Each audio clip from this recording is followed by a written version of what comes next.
But as I said, this is actually a competition for GOP Jackass of the Week, and Jeb Bush did want to get involved as well, this time by fairly obviously and maliciously twisting the words of Hillary Clinton. So first I want to read what she actually said, and then we're going to show his interpretation of it.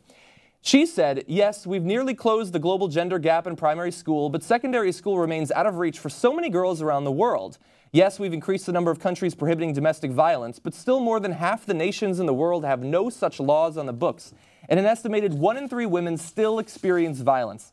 All the laws we've passed don't count for much if they're not enforced. Rights have to exist in practice, not just on paper. Laws have to be backed up with resources and political will. And deep-seated cultural codes, religious beliefs, and structural biases have to be changed." Now take a brief second and think about what she was trying to communicate with those paragraphs, an understanding of the ongoing plight of women in the developing world, in the third world, around the world. And then this was... Sometimes in the Muslim world. Sometimes in the Muslim world as well. And then Jeb Bush delivered that message wrapped up in this package. "These have been rough years for religious charities and their right of conscience. And the leading Democratic candidate recently hinted of more trouble to come. Secretary Clinton insists that when the progressive agenda encounters religious beliefs to the contrary, those beliefs, quote, have to be changed." That's what she said. That's what she said, and I guess we should at least thank her for the warning. Okay, so... She said it about Sharia in many cases. That's right. Her original quote, which you just saw, is something that I would imagine conservatives would celebrate, right? Oh, look at how some parts of the world, as John points out here, some parts of the world that have Sharia law are treating women.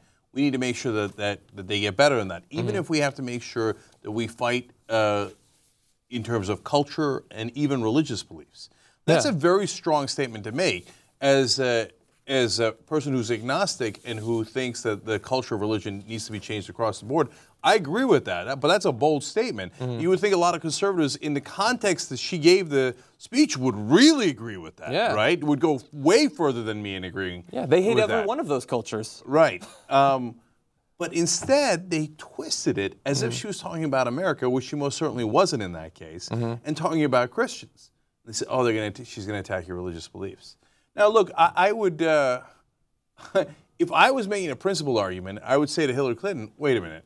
If you're going to be principled, you should attack everybody's religious beliefs. Yes. Like we do. Like, I don't believe in any of the religions. I attack all of them, right? You shouldn't be selective about it, right? Yeah. But that's not what Hillary Clinton is saying. Hillary Clinton's saying, well, let's go change their beliefs. Yeah. Definitely not our beliefs. We're good here. Yeah. And, of course, the Jeb Bushes of the world and the guys who brought this up originally are Glenn Beck and Tucker Carlson and those guys, they're disingenuous. So they just make it up. They pretend that she's saying something she's not saying, and then they go, a point of view they would most certainly agree with. We need to attack their religious beliefs and their culture. And they flip it on its head. I can't believe she's going to attack our religion and our cultural beliefs. God damn it. Finally, somebody said something exactly what they wanted, and they flip it around and say, I can't believe she said it. Yeah. Yeah, and the sad thing is, like, she's doing the right thing.